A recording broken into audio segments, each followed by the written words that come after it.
The entire experience is commendable. Everything from the ease with which they book online, the warm welcome they receive from our receptionist. If I had to pick just one thing, second to our awesome tutorials, that is, we get a lot of comments about how cool the technology is. My name is Archna. I teach the math, finance, and some econ courses at Grade Savers. I've been doing it for about 10 years. Today I'm going to be teaching engineering economy, more specifically cash flows. So now that we've looked at the theory, let's try a practical problem. So here's a cash flow. We have to try and find the internal rate of return. We're going to start by writing out the equation, which we've looked at. So you guys should all be experts by this point. 250 IP for 5 years. So the first step is going to be to divide both sides by 250.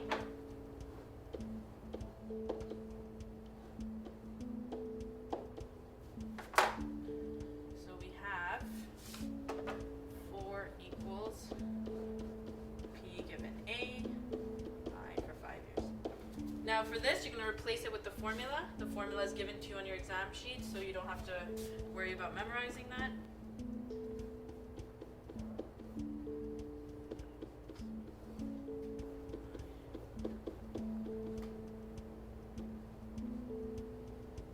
So how do we solve this equation for I? Trial and error. Exactly. We've been taught in class to use trial and error. However, trial and error takes a really long time, so do you think it's going to come up on the exam? No, it takes too long. It might actually just show up, but it would come in the form of a multiple choice. When this comes up on the exam in the form of multiple choice, don't start by plugging back the smallest number or the biggest number.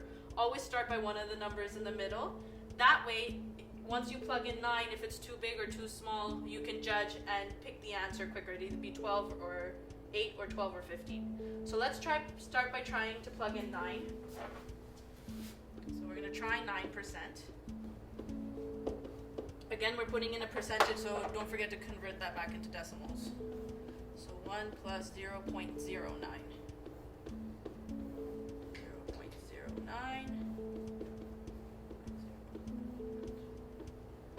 Once you plug all of that into your calculator, you're going to get that 4 equals 3.88. Now this number is too small, so you know that your I needs to be the smaller number as well. So here we tried 9. It should be smaller. We can say that the answer is 8 and finish it off there.